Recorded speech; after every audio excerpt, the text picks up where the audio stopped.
반갑습니다. 지금 소개받은 강창입니다. 조금 전에 이제 와서 들으니까 부동산이 오르냐 떨어지냐 이런 얘기 사실 실제로 도움이 되는 얘기인데요. 저는 그거보다도 지금 같은 이 100세 시대에 어떻게 라이프 플래닝, 인생 설계를 하고 자산運 설계를 해야 되는가 하는 게 이제 제 주제거든요. 그래서 혹시 조금 너무 공자 말씀을 드리는 것 같아서 참 죄송스럽습니다. 요즘 100살까지 산다고 그러니까 노후 자금이 10억 있어야 되느냐 7억 있어야 되느냐 이런 얘기들을 많이 하는데 우리나라에서 지금 살고 있는 집 말고 퇴직하고 그런 돈을 갖고 퇴직하는 분이 얼마나 되겠습니까? 그런 말 들으면 속만 터지죠. 저는 그거보다도요. 지난 3월에 혹시 이런 책을 사신 분이 계신지 모르겠는데 일본의 노후 파산이라는 책이 우리나라에 번역이 돼가지고 그걸 읽은 사람들이 아주 공포 분위기입니다.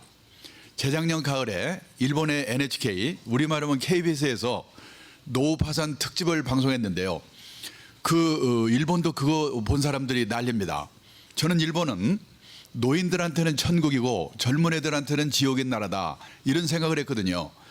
일본의 노인들은 고성장기에 직장생활을 했기 때문에 60살까지 잘릴 염려가 없습니다. 그리고 그때는 돈 빌려서라도 땅 사고 집 사고 주식 사고 사모 올라갔거든요. 재산을 모을 수가 있었습니다. 그리고 일본은 연금 제도가 우리보다 일찍 도입이 됐기 때문에 웬만한 직장인이면 국민연금하고 퇴직연금 합치면요 우리 돈으로 200만 원 이상은 다 받거든요. 근데 그 일본에서 65 이상 노인 중에서 혼자 사는 노인, 독거 노인이 600만 명인데 그중에 200만 명 정도가 노후 파산으로 비참한 삶을 살고 있다는 겁니다. 어떻게 그런 일이, 저도 깜짝 놀랐습니다. 우선요 이 퇴직연금 제도 있는 회사를 다닌 사람들은 괜찮은데 이 자영업을 하신 분들, 농업 종사자, 중소기업의 퇴직연금 제도 없는 회사 다닌 사람들은 국민연금 하나밖에 없습니다. 그런데 일본은 우리와 달라서 국민연금의 최고 금액이 우리 돈으로 1인당 65만 원 정도입니다. 부부가 같이 있을 때는 둘이 합치면 130만 원, 그리고 일도 좀 하고 그러면 살 수가 있는데 사별하거나 이혼하거나 하면 65만 원밖에 못 받거든요. 그래서 어떤 사람은요 한 달 식비를 우리 돈으로 10만 원에 해결한대요. 일본 같은 나라에서. 저도 놀랐습니다. 그러다가 이제 70쯤 돼서 몸이 아프기 시작하면 노후 파산이 되는데 그러면 일본 사람들은 집 있을 텐데 집 팔아 살면 될 거 아니냐. 근데 그 집이 믿을 수가 없는 거예요. 조금 전에도 제가 뒤에서 그런 얘기를 들었습니다만은 우리나라도 그렇지만 일본도 집값이 양극화됩니다. 제가 지난주에 전주에 도청에 있는 효자노인가요? 거기 가서 강의를 했는데요. 옛날에는 거기가 미나리강, 논밭이었답니다. 이 도청이나 이런 게 글로 옮겨가면요. 그 자리에 있던 자리가 그냥 비어가지고 완전히 가라앉거든요. 제 친구가 일본 동경 수도권에 살고 있는데 28평짜리 아파트에 살고 있습니다. 그 아파트를 1984년도에 우리 돈으로 1억 2천만 원 정도에 샀습니다. 그게 쫙 올라가지고 일본의 집값이 피크일 때가 언제냐면 1991년 3억 6천만 원까지 올랐습니다. 지금 거기 살고 있거든요. 우리 돈으로 3천만 원, 4천만 원도 안 팔려요. 노후에 도움이 안 되는 겁니다. 그럼 일본 사람은 저축, 예금을 많이 하니까 예금에는 돈을 헐어서 이제 쓰는데 문제는 옛날처럼 60이나 70에 죽어버리면 상관없는데 100살까지 사니까 예금이 떨어지고 또 몸이 아프고 그러면 노후 파산이 되는 거예요. 그런 사람이 200만 명이라는 겁니다. 근데요 지금 우리나라는 일본에서는요 이 현역 시절에는 꿈에도 자기가 노후 파산될 것 생각지 않았던 사람들이 노후 파산이 되는 거예요. 근데 우리나라는 아직은 고령화의 초입 단계에 있기 때문에 아직은 노후 파산 문제가 심각하지 않은데요. 십몇 년 지나서 우리도 지금 일본처럼 초고령 사회가 되면 그때 우리나라의 노후 파산 문제는 얼마나 심각하겠는가. 자, 우선요 오래 사는 거는 일본이나 우리나 비슷합니다. 일본은 이 평균 수명이 남자가 80세, 여자가 86세. 우리나라는요 남자가 79세, 여자가 85세. 1년 차이예요. 오래 사는 건 다 마찬가지입니다. 그 다음에요 싱글이 되면 노후 파산 가능성이 커진다고 그랬는데 우리나라가 일본보다 더 빠른 속도로 싱글의 시대가 오고 있습니다. 지금 우리나라의 남자들이 부인 먼저 떠나고 혼자 되는 분이 1년에 2만 명 정도 생긴대요. 근데 여자분들은 남편 먼저 떠나고 혼자 되는 분이 1년에 8만 명 정도 생긴답니다. 근데 남자들은 부인 먼저 떠난 뒤에 9년에서 10년쯤 평균 살다 세상 뜨는데 여자분들은 15년에서 16년 징그럽게 혼자 남아 살아야 돼요. 이게 싫으면은 아예 처음부터 연하의 남자와 결혼해야 됩니다. 그래서요, 작년에 결혼한 백상 중에서 초혼인 경우에는 16쌍이 연하의 남자와 결혼했다는 거예요. 요즘 우리나라 젊은 여성들은 다 통박 있는 거지요. 3년 전에 축구선수 기성용, 한혜진 결혼한 거 보셨죠? 8년 연합니다. 그렇게 했어야 돼요. 여기 혹시 미혼 여성 계시면요, 남편은 이런 데서 고르는 게 아니에요. 경기고등학교나 서울고등학교나 이런 데서 골라야 돼요. 그렇지 않으면 가거나 단단히 하는 수밖에 없습니다. 이렇게 정상적으로 결혼해서 살아도 혼자 사는 기간이 이렇게 긴데, 요즘 우리나라의 문제가 뭐냐면 돌스윙입니다. 돌아온 싱글. 결혼했다 이혼한 분이 80년도만 해도 누적 12만 명, 2010년에는 161만 명, 13배로 늘었어요. 이거 5년마다 발표하는데 작년 통계 아마 200만 명 넘었을 겁니다. 옛날에 우리 어머니 세대들은요, 결혼해서 실망을 하면 팔자라고 생각하고 희망을 버렸는데, 요즘 여성들은 결혼해서 실망을 하면 남편을 버린대요. 근데 옛날에는 결혼해서 4년 이내에 아이고 실수했구나 그러고 이혼하는 비율이 제일 높았거든요. 근데 작년에는 결혼해서 20년 이상 된 소위 말하는 중년 황혼연의 비율이 90년도만 해도 5%밖에 안 됐는데, 작년에는 30%. 지금 비율 제일 높은 게 중년 황혼이혼이에요. 이분들은 지긋지긋해서 그냥 혼자 살아올 겁니다. 그래서요, 아까 말했지만 일본은 65세 이상 노인 중에서 혼자 사는 노인이 600만 명, 16%, 6분 중에 한 분이 혼자 삽니다. 근데 우리나라는 혼자 사는 노인의 숫자는 아직은 144만 명. 그런데 20%, 5분 중에 한 분이 혼자 살아요. 지금 현재도 혼자 사는 노인의 비율은 우리가 일본보다 높거든요. 근데 지금 우리나라는 5,100만 인구 중에서 65세 이상 노인 비율이 13%입니다. 일본은 27%, 2배가 넘어요. 저 잘 나가던 일본이 20년 넘게 맥을 못 쓴 큰 이유 중에 하나가 노인 비율이 높아서 그런 거거든요. 근데 우리도 앞으로 10몇 년 지나면 지금 일본처럼 초고령 사회가 될 겁니다. 그때 가면 우리나라도 혼자 사는 노인의 숫자가 얼마나 많아지겠는가. 그 다음에요, 젊은 분들이 결혼들을 안 하잖아요. 50살까지 결혼 한 번도 안 하는 사람을 생애비혼, 평생비혼이라고 그러는데, 이 평생비혼율이 80년도만 해도 남자가 0.4%, 여자가 0.3%. 그때는 결혼 안 하는 사람이 거의 없었거든요. 근데 2010년에는 남자가 5.8%, 여자가 2.8%, 남자는 16배 늘었어요. 아마 작년 통계 10% 육박할 겁니다, 남자는. 근데 놀란 건 이웃나라 일본입니다. 일본 남자의 20%, 여자의 11%가 50살까지 결혼 한 번도 안 한 사람이래요. 2030년에 되면 남자는 47%, 여자는 30%가 결혼 한 번도 못 해보고 갈 거래요. 문제는 우리가 이 뒤를 급히 따라가고 있거든요. 내 아들이 결혼 한 번도 못하고 가버리는 둘 중에 하나, 딸이 셋 중에 하나. 이렇게 되면 어떻게 되겠습니까? 그러면 생각해 봅니다. 옛날에 우리 세대는 왜 다들 결혼들을 했을까? 그때는 결혼을 하면요, 부모 밑에 있을 때보다 좋아질 확률이 높거든요. 우선 한 방에 형제 우울우울 살다가 결혼하면요, 새방살이라도 단둘이 삽니다. 이불도 새 거고. 그런데 요즘 젊은 애들이 결혼해가지고요, 부모 밑에 있을 때보다 좋아질 확률이 거의 없거든요. 그러니까 나중에 후회하지 마시고, 이놈들이 고등학교만 졸업하면 무조건 내쫓아가지고 불편하게 만들어야 돼요. 안 나가려면 돈을 받든지. 뭔가 이 특단의 조치가 없는 한 지금 우리나라의 싱글의 시대를 막을 수가 없게 돼 있어요. 그래서요, 가족은 해체가 되고, 노인동거, 시골 가보세요. 마을 간에 노인네들 모여 살잖아요. 그리고 여기서 만난 사람, 취미가 같은 사람이 오히려 가족보다도 더 가까워지는 새로운 유연사유가 형성이 되고 있다는 거예요. 이거 PPT는 제가 보내드린 책에 94페이지부터 다 나와 있습니다.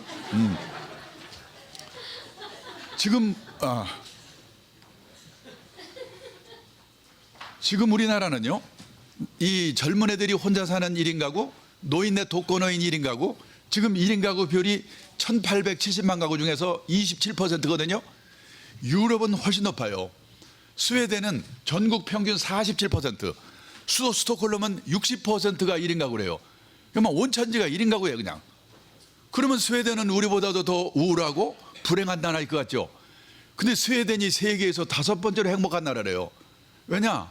이제는 가족이 아니라도 지역사회, 새로운 유연사회에서 행복을 찾는 방법을 미리미리 준비했기 때문에 그런 거거든요. 문제는 우리도 이렇게 오고 있는데 도대체 나는 앞으로 어떻게 할 건가? 이거를 잘 생각해 보셔야 돼요. 그 다음에요, 이제 100살까지 사는데 도대체 뭐하고 살 거냐. 제가 몇 년 전에 정년후의 8만 시간 이런 책을 한 권 썼습니다. 일본에서 똑같은 제목의 책을 보고 쇼크를 받아서 쓴 건데요. 뭐라고 썼는가? 우리가 60에 정년퇴직을 한다고 가정하자. 지금 우리나라에서 학교 선생님, 공무원 빼고 나면요, 직장에서 60까지 버티는 사람이 몇 명이나 있습니까? 제가 있는 업계는 얼마나 물갈이가 엄청난지요. 제가 사장을 할 때 대리 사원이었던 친구들이 갑자기 저를 찾아옵니다. 저 이번에 명퇴했는데요, 어디 취직 갈 데 없을까요? 놀라가지고 너 몇 년생이냐? 68년생, 69년생, 70년생. 지금 40대 중후반이 명퇴해서 난립니다. 작년 12월인데요, 경기도 광주 동원대학 저녁에 강의라고 내려오는데 문자가 들어왔어요. 옛날에 제가 데리고 있던 유능한 상무입니다. 내일 좀 볼 수 없을까요? 혼자 오는 거야? 누구랑 같이 오는 거야? 혼자 온대요. 이거 혼자 온다 그러면 심상치 않아요. 조금 있어가 딴 친구한테 문자가 들어왔는데 오늘 해임됐대. 1965년생 유능한 친구인데. 그래서 그 밑에 있던 73년생 과장급 이 친구가 위로 술을 사줬는데 일주일 후에 73년생이 잘려버렸어요. 지금 이런 세상입니다. 그러니까 우리나라에서 60살까지만 직장에서 버티면 그 사람은 끝내주는 사람이거든요. 어렵지만 60까지 일했다고 가정합니다. 그리고 80까지만 산다고 가정하자. 지금 우리나라 남녀 합해서 평균 수명이 82세입니다. 그런데요, 우리는 평균 수명에서 지금 내 나이 뺀 만큼 앞으로 더 살겠지, 이렇게 계산하시면 안 되죠. 각각 자기 나이별로 기대 여명만큼 살거든요. 그러니까 일단 환갑까지만 살아나오면 100살이다 이렇게 보셔야 돼요. 자, 그래도 80까지만 산다고 가정을 해도 60에 퇴직해서 80까지 20년입니다. 요 20년만 해도 이게 어느 정도 길인가? 하루가 24시간입니다. 현역 시절에는 무지개 바쁘죠. 일해야지, 술 먹어야지, 연애도 해야지. 하루가 그냥 100시간이었으면 좋겠어요. 그런데 정년퇴직을 하고 나면 이놈의 시간이 안 갑니다. 잠자는 시간, 밥 먹는 시간, 화장실 가는 시간 다 빼도 최소한 하루에 11시간 남거든요. 곱하기 365일, 1년이죠. 곱하기 20년, 이게 바로 8만 300시간입니다. 그러면 8만 300시간이면 이게 어느 정도 길인가? 지금 우리나라 직장인들이 회사 나와서 근무하는 시간 연평균 2092시간입니다. 8만 300을 2090으로 나누면 약 38년이 돼요. 느낌상으로는 퇴직하고 20년만 해도 현역 시절의 38년에 해당한다. 100살까지 40년을 생각하면 76년입니다. 후반 인생이. 도대체 이 긴 인생을 뭐하고 살아야 될 거냐. 우리는 초등학교 다닐 때 하도 많이 들은 말이 있죠. 인생은 짧고 예술은 길다. 아닙니다. 앞으로 인생도 무지하게 길고 예술도 길다. 그러고 대책을 세워야 된다는 거죠. 그래서요, 선진국에서는 노후에 대비하는 방법이 두 종류로 갈라진다는 거예요. 열심히 살았는데 유감스럽게 노후 생활비가 모자라는 사람, 그런 사람 어떻게 살 건가? 우리나라는 유감스럽게도 모자라는 사람이 대부분 7, 80%라고 생각합니다. 살기는 갑자기 살겠죠? 금리는 또 얼마나 벼락같이 떨어졌습니까? 제가 통계청 자료에서 뽑아본 건데 전국의 베이비부머 세대 55년생부터 63년생 그분들의 가구당 평균 총자산이 4억 2천, 빚이 있습니다. 부채 차입금 평균 8천, 빼면 3억 4천. 이게 순자산 자기자본입니다. 언뜻 생각하면 50대 후반에 재산이 3억 4천 정도 있으면 그럭저럭 먹고 살 수 있을 거 아닌가 이렇게 생각하시겠죠? 근데 문제는 3억 4천 중에서 지금 살고 있는 집값이 2억 8천이에요. 얼마 남아요? 6천 남잖아요. 이걸로 30년 40년을 어떻게 삽니까? 그러니까 6천만 원 가지고 주식 사서 튀겨볼까 했다 빵으로 만들거나 아니면 집을 팔아서 살아야 됩니다. 이 문제는 집값이 믿을 수가 있냐 이거죠. 10년 후 20년 후에. 그런데요, 선진국 같은 경우는 재산이 없더라도 최소 생활비 정도는 연금을 받아 생활하거든요. 근데 우리는 선생님하고 공무원 빼고 나면 그런 사람이 누가 있습니까? 국민연금 하나밖에 없는데 보세요. 60세 이상 고령자가 국민연금을 받는 사람이 31%밖에 안 돼요. 금액이 40만 원 미만이 76%, 껌값이 껌값. 100만 원 이상 받는 사람은 3%밖에 안 돼요. 이런 사람이 무슨 퇴직연금이 있겠습니까? 개인연금이 있겠습니까? 있는 게 달랑 집 한 채인데 문제는 그거를 믿을 수가 없다는 거예요. 지금 부산에 가면요, 어느 동네에 노인네 둘이 살다가 세상 떠납니다. 두 분 다. 시내 아파트 사는데 안 와요. 비어. 옆집도 비어. 옆집도 비어. 지금 집을 팔기는커녕 철거 비용 들게 생겼어요. 지금 일본 동경에 가면 신도시 1980년대까지만 해도 흥청흥청하던 신도시인데요, 거기 저녁에 가면 불안도로는 아파트가 많아요. 비어 있어가지고 거기 누가 이사를 갑니까? 양극화되니까. 그래서요, 믿는 게 집 한 채인데 그 집이 지금 10년 후 15년 후 과연 그 가치를 유지하겠는가. 그런데 신문에 텔레비에서는 노후가 편하려면 10억을 써야 된다, 7억을 써야 된다. 저는요, 신문 기자 만날 때마다 제발 좀 그런 것 좀 쓰지 마라. 우리나라 7, 80%가 그렇게 안 되는데 그런 기사를 보면 도움이 됩니까? 그냥 복통 터지고 초조하지요. 오직 하면요, 일본 경제신문에 서울에 와서 특파원으로 4년 동안 근무하고 간 일본의 신문 기자가 있는데, 이 친구가 지네 나라 돌아가면서 저보고 뭐라고 하냐면, 한국에 와서 4년 동안 근무하면서 보니까 한국 사람들은 돈을 버는 방법, 그 사람은 그걸 자산 관리해서 입구 관리라고 표현했습니다. 입구 관리에 대해서는 쌍부르 결심이다. 그런데 나이가 60이 돼서 번 돈이 모자란다? 그러면 그 사람은 부자 될 확률이 별로 없지요. 그럼 어떻게 되냐? 맞춰 사는 방법을 배워야 되죠. 또 운 좋게 부자가 됐다. 그러면 아름답게 쓰는 방법. 그 사람은 그걸 자산 관리해서 출구 관리라고 표현했습니다. 한국 사람들은 입구 관리에 대해서는 무자결심인데 출구 관리에 대해서는 집에서 가르치냐, 학교에서 가르치냐, 사회에서 가르치냐, 공부가 너무나 안 되어 있다. 이 자식이 이러고 가는 거예요. 제가 기분이 얼마나 아프겠습니까? 그런데요, 일본에 1억 2천만 인구 중에요, 기독교 인구, 교회 다니고 성당 다니는 사람이 100만 명도 안 되거든요. 1%도 안 됩니다.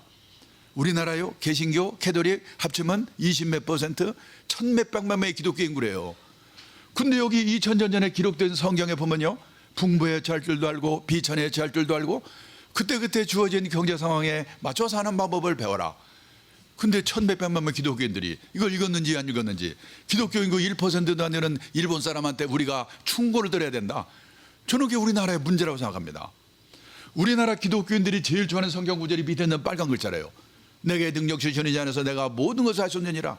그냥 새벽 기도만 열심히 나가면 만사형통. 그런데요, 이게 가능한 거는 풍부에 처할 줄도 알고 비천에 처할 줄도 아는 훈련을 받았기 때문에 이게 가능한 거거든요. 근데 앞에 있는지 없는지도 모르고 읽었는지 안 읽었는지 밑에 거 맞고 목매다니까 그건 솔직히 무당이나 똑같은 거죠. 그래서요, 일본 가도 미국 가도 열심히 살았는데 유감스럽게 노후 생활비가 모자란 사람 거기도 많습니다. 어떡하냐? 할 수 없다. 나는 이제 생활비가 모자라니까 체면 불구하고 요 쪽팔리는 거 감수하고 허드렛 일이라도 해가지고 한 푼이라도 벌 방법이 없을까? 일을 찾지요. 제가 지금부터 41년 전입니다. 1975년인데요. 일본 동경 증권거래소라는 데 가서 연수를 받았어요. 그때 일본의 노인 비율이 8%였습니다. 지금 우리나라 노인 비율 아까 말씀드렸죠? 13%. 41년 전에 일본의 노인 비율이 지금 우리보다도 훨씬 낮을 때였습니다. 근데요, 지금 생각해 보니까 그때 일본의 노인들은 체면을 버리고 일할 준비가 되어 있었구나. 그때 제가 두 가지 광경을 목격했습니다. 하나는 동경증권거래소 지하에 주식이나 채권을 보관하는 창고가 있는데요, 그 앞을 견학하는데 머리가 허연 70은 넘어서 갔던 노인들이 100명 정도 앉아가지고 주식을 세고 있어요. 제가 놀래가지고 안내하는 분한테 물어봤죠. 저분들은 옛날에 뭐 하던 분들입니까? 아, 옛날에는요, 회사 임원도 했고 공무원 출신도 있고 다 한 자리씩 하던 사람들이지요. 얼마씩 받아요? 시간당 500엔, 우리 돈으로 5, 6천 원 받고 일한대요. 끝나고 제 숙소가 비즈니스 호텔입니다. 거기를 가보니까 5시가 되니까 인류 호텔이 아니라서 그런지 모르겠지만은 젊은 아가씨들이 퇴근을 하고 할아버지들이 밤땅번으로 교대를 하는 겁니다. 제가 그 두 가지만 가지고 일반화시킬 수는 없지만은 젊은 나이에 그거를 보고, 야, 나이가 들어서 일을 하려면 폼나고 권한 있는 일은 젊은 사람한테 주고 저렇게 허드렛 일을 해야 되는 거구나. 나도 이제 오래 살아야 될 텐데 저런 준비하고 살아야 되겠구나. 저는요, 그때 그걸 본 것이 제 인생에 얼마나 도움이 되는지 모릅니다. 근데 40년이 지나가지고 작년 가을에 일본의 어느 유명 주간지가 일본의 퇴직자들이 하고 있는 일 5가지 소개했어요. 우리나라 다 있는 거예요. 아파트 관리인, 일본에서 이거 하려고 경쟁률이 50대 1이래요. 제일 밑에 가사대행 서비스, 말은 그렇죠. 이거 파출부거든요. 제 친구 아까 사장 있죠? 그 딸은요, 그럼 대학 나온 지금 40이 되는데 간호사 자격이 있어요. 가정주부하다 요즘 다시 일을 시작했는데 뭐냐, 노인네가 혼자 아니면 둘이 사는 집에 가서 약간의 간병도 해주고 가사일도 도와주고, 그리고 한 달에 얼마씩 돈을 받는데요. 사장 딸인데. 중요한 거는 이런 일을 하면서도 쪽팔려 하지 않고 이런 일을 하는 사람을 우습게 보지 않고, 그게 중요하거든요. 근데 우리나라는 그동안에는 일도 없지만은 하고 싶어도 체면, 남의 눈 때문에 없거든요. 근데 요 한 4, 5년 전, 5, 6년 전부터 우리나라도요 무섭게 바뀌고 있어요. 저 연구소에서 은퇴와 투자라는 잡지를 냈는데 소개된 분을 보면 전직 교장 선생 하신 분인데 71세 어느 유원지에서 청소일하고 있습니다. 전직 교장을 한 분인데 전직 사장을 한 분인데 서울에서 지하철 택배 몇십만 원 번대요. 그런 사람이 늘고 있습니다. 그렇게 살다 보니까 나이가 60이 돼서 먹고 살 걱정은 없게 됐다. 유감스럽게도 우리나라는 20, 30%밖에 해당이 안 돼요. 그러면 그런 분들은 퇴직하고 먹고 살 걱정도 없으니까 이제부터 놀고 먹으면 되는가? 아니거든요. 특히 도시에 사는 사람일수록 퇴직하고 소일거리가 없어서 미쳐요. 요즘 서울 시내 인류 호텔에 헬스클럽 한번 가보시면요, 왕년에 장관, 차관, 사장했던 사람 다 모여 있어요. 거기서 오전 시간 때우고 오후에 커피숍에서. 얼마 전에 정부 고관을 했던 제 친구가 있는데요, 술 먹다 뭐라고 하냐면 자기는 아침에 잠에서 깨면 침대에서 내려오기 전에 오늘은 뭐 할까 그 생각부터 해놓고 그때 내려온대요. 하루 이틀도 아니고 30년 40년 그렇게 살아보세요. 환장합니다. 그래서 선진국에서는 퇴직하고 먹고 살 걱정이면 사람 뭐하냐, 취미활동 절반, 봉사활동 절반이면서 약간의 용돈벌이 하는 일, 그런 일들을 다 한다는 거예요. 그래서 미국 퇴직자의 70% 정도는 자기 형편에 따라서 생활비 모자란 사람은 허드렛 일이라도 해가지고 몇 푼 벌고, 생활비 걱정이 없는 사람은 취미활동, 자원봉사활동하면서 점심값, 커피값, 교통비도 받는 그런 일들을 다 한다는 거예요. 지금 우리가 그런 세상으로 가고 있거든요. 나는 나중에 뭘 해볼까? 그거는 퇴직하고 나면 이미 늦어요. 젊을 때 현역 시절부터 미리미리 생각해보고 준비를 해야 되는 거죠. 우리가 인생을 살아가면서요, 정년을 3번 맞이한다고 그럽니다. 첫 번째가 고용정년, 보통 회사 55세. 근데 아직도 몸이 쌩쌩해. 그래서 허드렛 일이라도 자원봉사활동이라도 자기가 정해서 하는 일의 정년이 있습니다. 그리고 마지막으로 하나님이 불러가는 정년, 인생 정년이죠. 고용정년, 일의 정년, 인생 정년, 이 3번의 정년을 어떻게 맞이할 것인가, 이런 준비를 하고 사는 게 재테크보다 훨씬 더 중요하지 않을까. 여기까지 결론입니다. 가장 확실한 노후 대비는 재테크가 아니고 평생 현역이다. 돈이 있으면 있는 대로, 없으면 없는 대로. 제가 오늘 강의장에서 이 말을 끝냈더니요, 한 남자분이 벌떡 일어나더니, 아니 왜 남자들한테만 이러라고 난립니까? 지금 점심때 시내 음식점에 한번 가보세요. 맛있는 거 여자들이 다 먹고 있고, 헬스클럽 한번 가보세요. 땀 뻘뻘 운동하는 여자들인데 왜 남자들한테만, 자기 마누라 자기가 얘기해 제가 어떡하라는 거예요. 그런데 여성분들 생각해 봐요. 긴 후반 인생이 화목하기 위해서는 남편분이 돈이 되든 안 되든 소일거리를 갖도록 도와줘야 되거든요. 제가 얼마 전에 강의를 끝내고 택시를 타고 가는데 기사분이요, 60이 좀 넘은 분인데 외국 회사에 서울 지사장을 했답니다. 이분이 지사장 할 때는요, 기사 딸린 에쿠스 차에다가 부인은 사모님 소리 듣고 폼 잡고 다녔대요.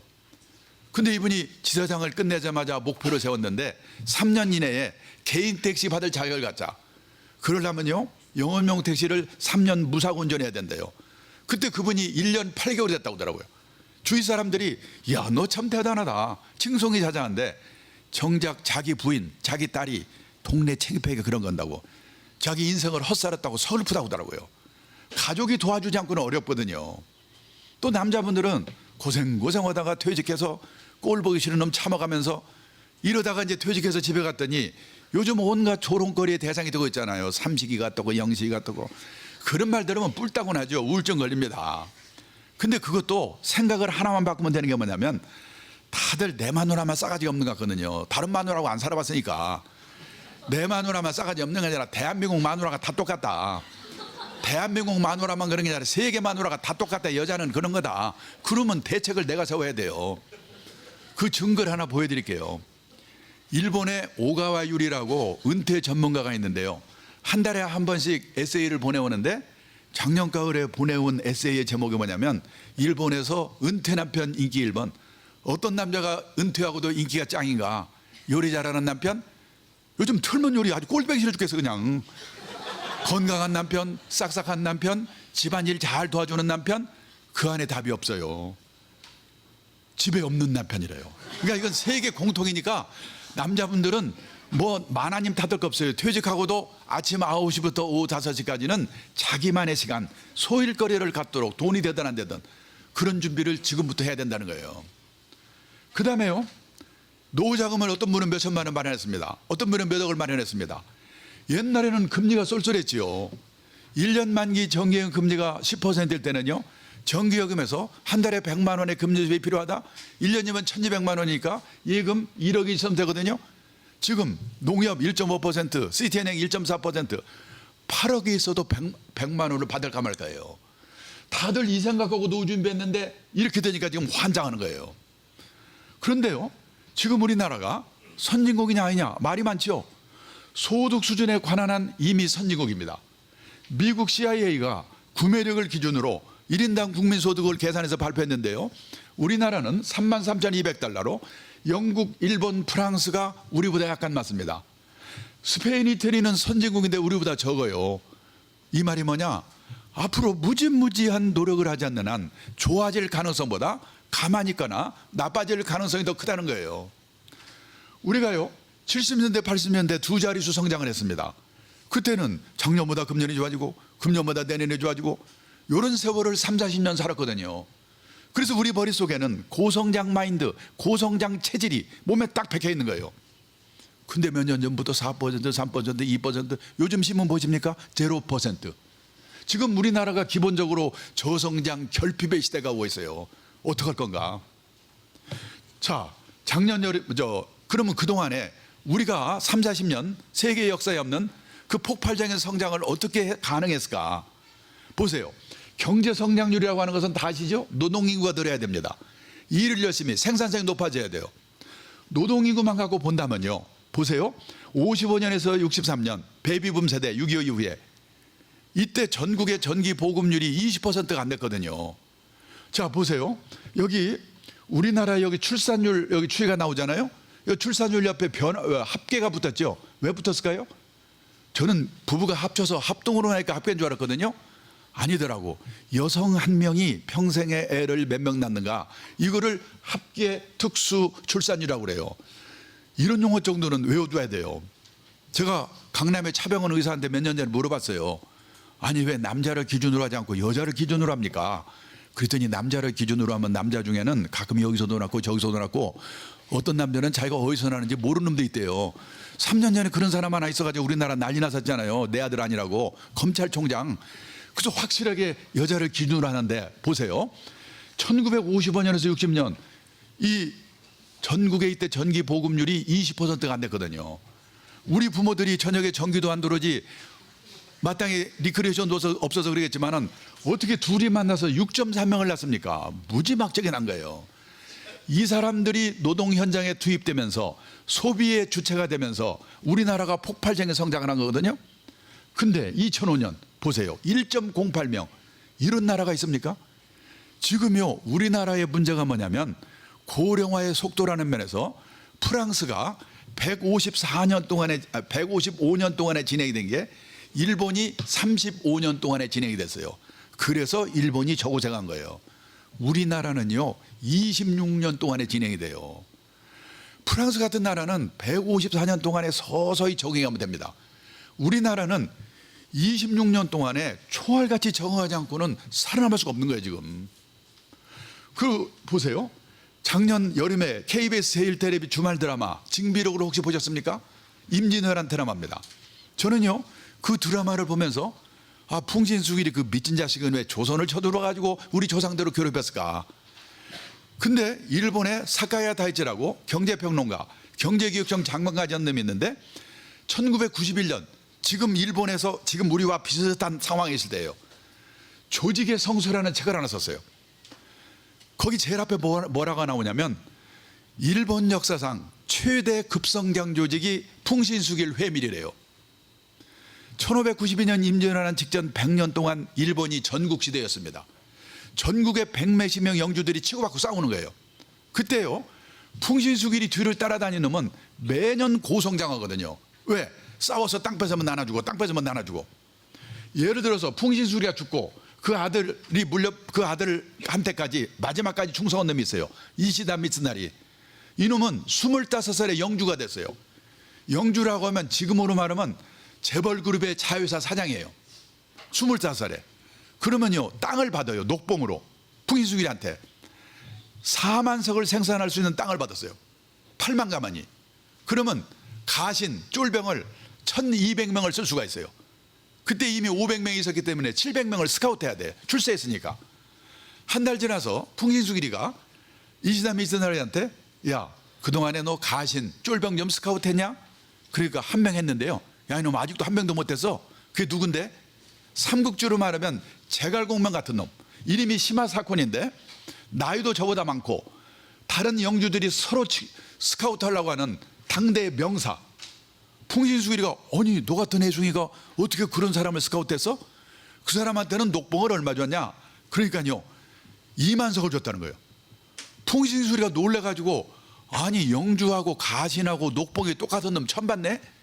그러니까 이시다 미트나리가 뭐라고 하냐면, 아니지요, 제가 그 사람을 써가지고요 2, 3년 내에요 제 녹봉이 10만 석으로 늘어날 거거든요. 그러면 그 사람 2만 석, 나는 8만 석, 괜찮아요.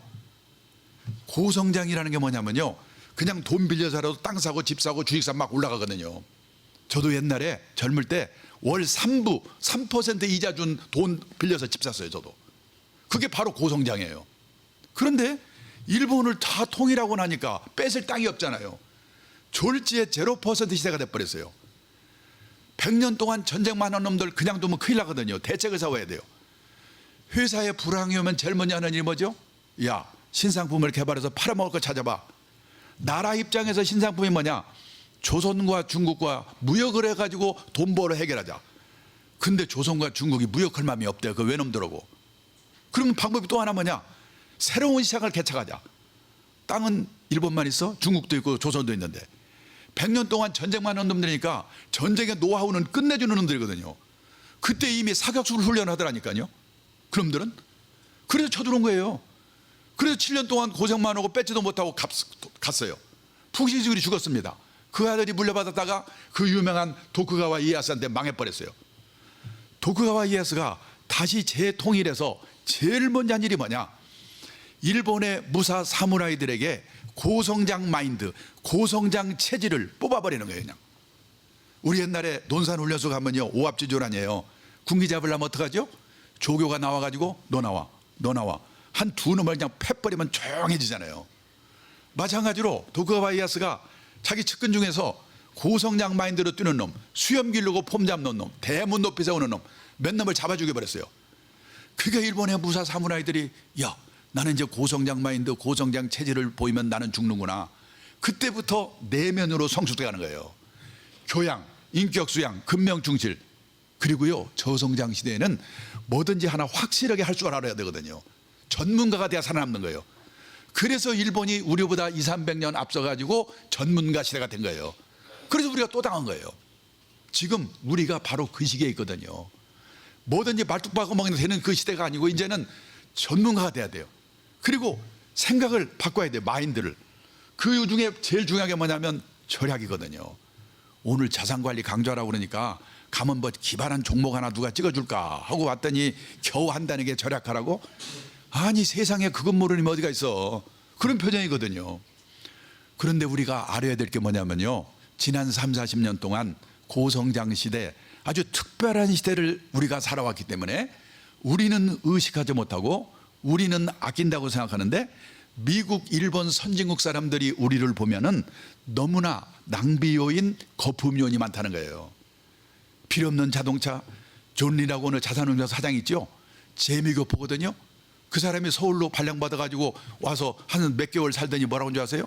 서울에 와서 몇 개월을 살아보니까 서울처럼 대중교통이 발달된 도시가 세계에서 몇 개 없다 이거죠. 근데 1km 가면서 자동차 누가 하더라 이거예요. 그 사람들 눈에는 참 이상한 거예요. 필요 없는 자동차, 교육비, 결혼비용, 경조사, 앞으로 작심하고 이거 아끼지 않고는 노후 준비 안 되게 돼 있거든요. 얼마 전에 조선일보에 의미 있는 기사가 있었기 때문에 읽어드리겠습니다. 결핍의 시대 대비해 어떤 무기 준비하나요? 결핍은 있어야 할 것이 없어지거나 모자란 상황을 말합니다. 고도 성장 시대에는 있어야 할 것의 기준이 높아도 괜찮았습니다. 성취할 기회가 많았으니까요. 하지만 성취의 교육가 적고 평준화하는 저성장 시대에는 있어야 할 것의 기준이 높을수록 좌절하고 불행해질 확률이 높아집니다. 그래서요, 요즘 생각이 있는 부모들은 다른 것보다도 자기 애들에게 결핍에 적응하는 방식을 가르치겠다는 거예요. 제가 작년 여름에 어느 모임에 갔더니요, 유명한 교수님이 제 옆에 있는데 외동딸이랍니다. 작년 봄에 대학을 졸업했는데 그때까지 취업을 못했대요. 괜찮은 대학 나왔고 유명한 교수가 한 번만 부탁하면 안 될 것도 없는데 안 한대요. 재수해서라도 네 힘으로 들어가라. 결핍에 적응하는 방식을 가르치기 위해서. 자기 딸이 용돈이 궁한 것 같은데 자기 돈이 있거든요. 주고 싶은 마음이 꿀떡 같은데 참고 참는데요. 결핍에 적응하는 방식을 가르치기 위해서. 우리가 그걸 안 해가지고 우리 애들이 지금 장난이 아니잖아요. 한 달에 10만 원 쓴 사람이 9만 원을 쓰게 되면 10% 절약한 겁니다. 고성장 고금리 시대에는 그까이 주식 사서 부동산 사서 10% 수익 내면 되는 거지. 다 그런 생각을 했거든요. 근데 이게 저성장 저금리 시대는 엿장수맘대로 안 되거든요. 근데 절약은 하기에 따라서는 자기 의지대로 될 수 있다는 거예요. 제가 10몇 년 전에 일본의 책방에 가니까 절약에 관한 책들이 쫙 깔려 있는 거예요. 그때만 해도 이 돈 버는 책이 없고 뭐 이런 책이 있는 거야? 내일 한번 시내 서점에 들려보세요. 우리나라 서점에도 여자의 습관, 우아하게 가난해지는 법, 120만 원 난 살아보기 이런 책이 쫙 깔려 있어요. 신통해. 선진국이 따라간 길을 우리가 그대로 따라가고 있거든요. 앞으로 가면 갈수록 절약의 중요성이 높아질 겁니다. 근데 그 절약 중에서 제일 중요한 절약이 뭐냐면 자식한테 들어가는 돈을 아껴야 자식도 망쳐먹지 않고 아낀 돈으로 자기 노후 대비를 할 수 있다는 거예요. 우리나라는 지금 다 큰 자식이 부모한테 얹혀 사는 걸 뭐라고 하죠? 캥거루. 지금 우리나라에 캥거루가 얼마나 있는지 아십니까? 48만 5천 마리가 있대요. 근데 캥거루가 이 말 들으면 열받는데요. 왜? 캥거루는 지 새끼를 딱 1년 보호하고 쫓아버린대요. 근데 사람은 끝이 없잖아요. 일본에서는 캥거루를 또 뭐라고 하냐면요, 패러사이트 싱글이라고 그러는데 번역하면 기생충적 독신이란 뜻이래요. 일본의 35세에서 44세까지 10년 인구가요 1895만 명인데 그중에서 결혼 안 하고 부모한테 얹혀 사는 기생충적 독신이 295만 명이랍니다. 부모가 돌아가시면 어떤 일이 생기냐? 직업 있는 놈은 그나마 괜찮은데 없는 놈이 더 많거든요. 부모 사망 신고 안 오고 몰래 연금 다 먹거나 아니면 극빈자로 전락한다는 거예요. 문제는 우리가 이 뒤를 따라가고 있는 거예요. 영국에서는 키퍼스, 부모의 노후자금을 갉아먹는 자녀들. 그러니까 몇 억 있어봤자 이 자녀 리스크에 걸려버리면 아무 의미가 없다니까요. 근데 세계에서 지금 우리나라처럼 자식한테 돈 퍼붓고 끝난 나라가 없거든요. 대학 등록금이 비싸다고 그날인데 미국 등록금이 훨씬 비싸답니다. 근데 우리나라나 일본의 부모들은 대학 등록금은 부모의 책임이다. 미국의 대부분의 부모들은 대학 등록금 지놈들이 융자 받아 다니고 주식에서 갚겠지 그런다는 거예요. 아까 그 존 리 그 자산운사 사장, 그 사람은요 연세대학교 2학년 때 미국에 있는 누나가 비행기표를 보내줘가 유학을 갔대요. 한 학기 지나가지고 등록금이 우리 돈으로 그 당시에요 400만 원 고지서가 나왔대요. 그걸 누나가 주겠지. 누나한테 고지서를 갖다 줬더니 누나가 미국 가던 사람이 돼가지고 자기를 많이 보면서 이걸 왜 나한테 주는 거야 그러더래요. 놀라가지고 그럼 이웃집 아저씨한테 갖다 줄까? 네가 알아서 해. 냉정하게 그러더래요. 그래서 그때부터 코피 터지게 아르바이트하고 장학금 찾아보고 융자 받고 그래서 졸업했대요. 지금 생각해 보니까요 그때 누나가 등록금을 척척 주었으면 자기 오늘처럼 못했을 거라고 하더라고요. 고마워하더라고요. 지금요 세계에서 대학 진학률 1등 한국 80% 넘었던가 지금 70% 되죠. 2등이 일본 55%. 1등 2등 두 나라의 공통점이 뭐냐면 부모가 학비를 대주는 거예요. 미국이나 일본에서는 지돈 아니면 아르바이트든지 융자받아 다녀야 되니까 이게 학교가 시원찮으면 들어가봤자 취직도 안 될 거 그 돈으로 장사라든지 딴 일 한다는 거거든요. 우리는 부모가 되니까 막 개나 가리나 무조건 그냥 대주다가 더 들어갔다가 나중에 취직이 더 안 되잖아요. 결혼 비용은요 우리와 일본이 또 달라요.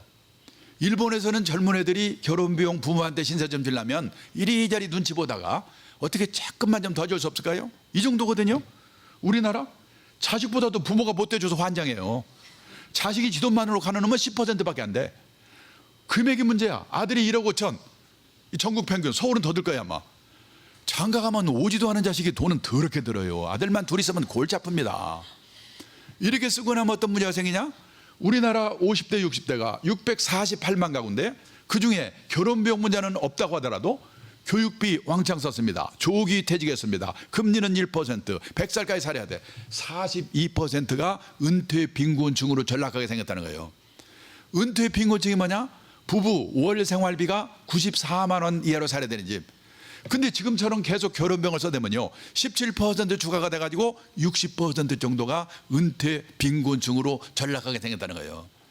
그러니까 우리나라 대부분의 가정에서는 이 두 가지 문제를 해결하지 않고는 방법이 없는 거예요. 근데 이 문제를 제껴놓고 방법을 찾으려니까 없는 거죠. 또 하나 문제가 있습니다. 돈을 이렇게 쓰면 자식놈들은 부모한테 고맙게 생각하는가? 이게 문제입니다. 오히려 집안이 어려워서 어릴 때부터 스스로 결핍에 적응하는 방식을 체득한 애들은요, 부모 생각을 하는 것 같아요. 재작년 여름입니다. KBS 제일테레비 수요일 저녁 7시 반 스카우트라는 프로가 있죠. 전국의 특성화고등학교 2학년 애들이 우리 은행에 취직 도전하는 걸 보여줬는데 제가 심사위원을 했거든요. 심사하면서 깜짝 놀랐어요. 고등학교 2학년 애들이 유머를 섞어가면서 설명하는데 프레젠테이션 제 밑에 있는 대학 나온 연구보다 100번 잘하는 거예요. 그리고 집안이 어려워서 지가 아르바이트 해가지고 동생 용돈도 주고 엄마 생활도 보태고 그런 애들인데 그렇게 부모 생각을 할 수가 없습니다. 제가 아주 감동했어요. 근데 한편 결혼비용 처발른 놈들 한번 보십시오. 부모가 돼 결혼비용 때문에 힘들어하셨다? 아니요가 65%. 나는 남들에 비해서 적게 쓴 편이다? 얘가 65%. 이 싸가지가 문제란 말이죠. 그러면 싸가지 없어도 좋아요. 지름들만 잘 되면. 근데 그게 아니라니까요. 우리 부모 세대들은 논 팔고 집 팔아 가지고 자식을요, 시험만 잘 보게 만들어 놓으면 본전을 뽑았거든요. 괜찮은 대학 들어가서 괜찮은 회사 들어가 가지고 그럭저럭 60까지 다니고 그놈이 부모 부양하고. 우리 부모들은 본전을 뽑았어요. 근데 지금은 천하 없이 인류기업을 들어가도 40대 중반이면 언제 잘릴지 모른다니까요. 작년 연초에 영화 국제시장 1200만 동원해서 난리쳤죠. 주인공 덕수가 마지막에 뭐라고 그럽니까? 우리 자식 세대가 아닌 우리 세대가 힘든 세상의 풍파를 겪은 게 얼마나 다행인지 모르겠다. 요즘 나이 든 분들이 젊은 애들한테 이 말하면서 똑바로 해놈들아. 젊은 애들이 똑바로 할 것 같아요? 웃어요. 미쳤다고 그래요. 당신애들이 부동산 투기해가지고 집값 올려서 우리 집도 못 사잖아요. 당신애들이 경제는 이꼴로 만들어 놓고 대학은 미쳤다고 왕창 만들어서 우리는 취직도 안 되잖아요. 지금 젊은 애들 입장에서 볼 때는 이게 환장하는 거예요. 우리나라가 얼마나 지금 냉혹한 사회인가 젊은 애들에게. 작년 제가 일본의 가족사회학자가 쓴 책을 한 권 읽었는데 제목이 우리나라와 일본의 젊은 애들의 공통점을 쓴 겁니다. 젊은이에게 냉혹한 사회. 일본도 젊은 애들에게 냉혹하답니다. 그런데 재작년 일본의 대졸 취업률이 70%, 작년 금년 경기 풀려서 100%, 지금 오히려 구인난. 우리나라 51% 더 나빠졌어요. 둘 중에 하나가 취직이 안 되는데 밥 좀 먹고 옷 좀 잘 입는 게 뭐가 중요합니까? 미치는 거죠.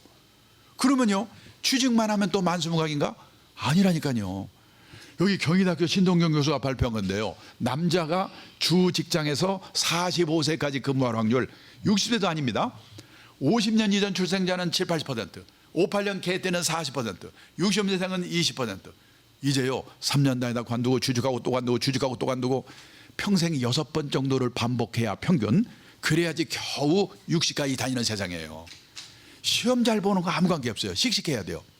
근데 문제는 부모들이 자식들이 냉혹한 사회에 견디도록 씩씩하게 키웠는가? 물러터진 부모들, 특히 물러터진 엄마들, 이게 지금 우리나라의 문제거든요. 물러터진 엄마의 예를 들어드릴까요? 제가 오늘 대학에서 강의를 하나 맡고 있는데요, 교수님이 한탄하는 겁니다. 요즘 대학생 중에 수강 신청을 엄마가 와서 대신해 준 놈이 있대요. 엄마가 행정실에 가가지고 행정실 직원 하나 꼬셔가지고 학점 후하게 주는 교수가 누군가 시간표 짜서 아들한테 준대요. 제가 그랬어요. 그 자식 신혼여행도 대신 한 보지 모르겠다고. 제가 있던 회사에서 해외 장학생을 모집하는데 본인들이 와서 물어보고 그래야 될 거 아니에요. 엄마들이 와서 난리를 치는 거예요. 그런 놈들 이름 조사해가지고 점수 깎아버리라고 그랬어요. 물러터진 엄마들. 그랬더니 어느 강의장에서 어떤 엄마가 뭐라고 하냐면, 그 내 아들은요 공부 잘하니까 걱정 없어요. 천만의 말씀입니다. 지금 공부 잘하는 놈들이 더 걱정해요. 이거는 실화입니다. 실화인데요, 어느 기업에서 국제 비즈니스라는 부서가 하나 생겼어요. 스카이 대학 나와서 미국 유학해가지고 영어 유창한 애들을 고액 연봉으로 스카우트했습니다. 한 4년쯤 비즈니스를 하는데 안 돼. 비즈니스 사이클이 너무 짧아. 그 부서를 해체시켜버렸어요. 그런데 이들은 마땅히 갈 데도 없습니다. 그리고 4년 동안 고액 연봉 받은 게 화가 되는 거예요. 직장인들은요, 제 후배들을 봐도 일시적으로 고액 연봉 받는 걸 정말 조심해야 되거든요. 영원히 그렇게 받을 걸로 착각해가지고 생활 수준, 소비 수준만 높아지고 저축이 없어요. 애들 과외공부 가서 배우던 걸 선생 데려다 배우고, 하이야 똘 때 헬스 회원권 사고, 골프 치고, 생활 수준, 소비 수준 높아지는데 저축이 없어요. 실직했는데. 그런 놈들이 부모 뜻골 빼먹거든요. 저는 제 딸이 금년에 나이가 40인데 애 둘 키우고 나니까 취직이 안 되잖아요. 제가 비서로 쓰고 있는데 애껴 쓰라고 그러면 잔소리 한다고 그러니까 어떻게 해? 제가 얼마 전에 편지를 썼어요. 내가 약속 하나만 너한테 월급을 좀 주고 있는데 내가 걱정이 내가 나이가 있으니까 내년일지 후년일지 이 일을 관두면 너한테 월급을 줄 수가 없거든. 근데 그때 가서 너는 취직도 안 될 거고 이게 당연한 거라고 생각하고 생활 수준 높여놨으면 그때 가서 내칠 때 얼마나 고통이 심할까 그게 걱정이야. 우리 딸이 속으로 읽으면서 그럴 거예요. 노인네가 좀 주려면 편하게 주지 뭘. 근데 이게 보통 문제가 아니거든요. 오직하면 이혜령 교수가 얼마 전에 뭐라고 그랬냐. 이제는요 셀러리맨도 자영업자와 똑같은 마음으로 뛰지 않으면 안 된다. 저는 정말로 그렇다고 생각합니다. 그래서 지금 재테크가 문제가 아니고 부부가 자녀 교육 문제, 결혼 문제에 대해서 어디 가서 제대로 된 교육을 받아가지고 공통된 인식, 소신을 가지고 교육과 결혼 문제를 바꿔야 애도 살고 나도 산다.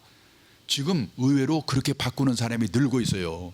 우리 부부만 멍청하게 있는 거 아니까 잘 생각해 보셔야 돼요.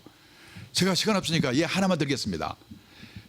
제가 존경하는 분이 아들이 4명 있는데 그 둘째 아들이 고등학교 1학년 때입니다. 초등학교 때 친하게 지내던 친구가요. 아버지 따라서 런던에 살고 있었는데 그 친구가 얘를 여름 캠프에 초청했대요. 갔습니다. 한 달 캠프하고 올라고 그랬더니요. 영국 교장이 잘 봤는지 전화가 왔더래요. 얘를 1년 동안 교환학생으로 놔둬라. 장학금 줄 테니까 놔뒀어요. 1년이다 또 전화가 왔어요. 얘를 3학년까지 그냥 그대로 놔두면 옥스퍼드 대학 거의 틀림없다. 장학금 주니까 놔둬라. 저를 포함해서 우리나라 부모들이 그 말 들으면요. 절 수백 번 하고 보냈겠죠.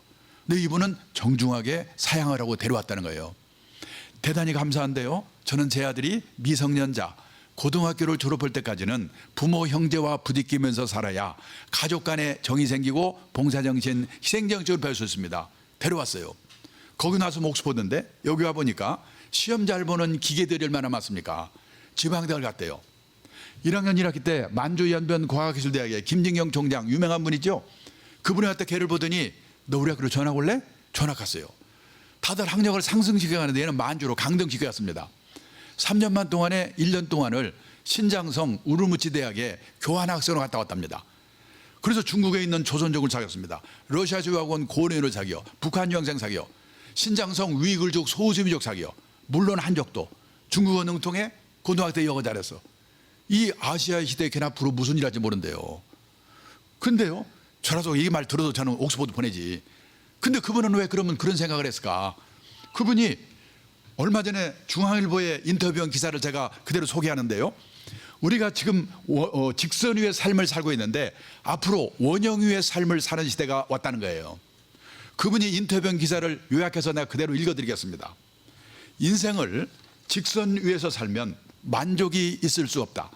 항상 누군가 내 앞에 있기 때문이다. 지금껏 어른들은 아이들을 직선 위에 줄 세워놓고 키웠다. 지금은 디지털 시대다. 직선의 시대가 아니다. 360도 원의 시대다. 내가 가고자 하는 방향으로 누구든지 얼마든지 갈 수 있다. 직선이 아니기에 항상 선두주자가 될 수 있다. 굳이 선두주자가 아니어도 새로운 가치를 만들며 살 수 있다. 반면 직선 위의 삶은 좌절감과 박탈감만 있다. 금수저 흙수저 하는 것도 이런 얘기다. 문제는 직선에서 원으로 바꾸는 게 쉽지 않다는 것이다. 남의 눈으로 인생을 살고자 하기 때문이다. 이 남의 눈이 미치는 거거든요. 오직 하면 사르트르가 그랬대요. 인간은 타인의 눈길에서 지옥을 경험한다. 남의 눈만 벗어나면 참 그렇게 편한데 자기 눈으로 살면 기회는 늘 있다. 우리나라는 대기업 채용시험에 한 나라 대학생의 절대 다수가 응시한다. 이것이 직선의 삶이다. 실제 제 후배를 봐도요. 뭐 기발한 거 좀 하고 싶은데 엄마가 울면서 진짜 우는지 우는 신용인지 모르겠지만은 엄마 친구들이 아는 회사를 들어가는데 미치겠다 이거거든요. 근데요. 이게 지금 바뀌고 있는 게 눈에 보여요. 어느 회사, 증권회사에서요, 이 변호사 한 명을, 사내 변호사 한 명을 뽑는데요, 변호사가요 50명이 모였어요. 여기서 가다가 밟히는 게 변호사예요. 4명을 최종 면접에 올렸습니다. 서울대, 연대, 고대, 지방대.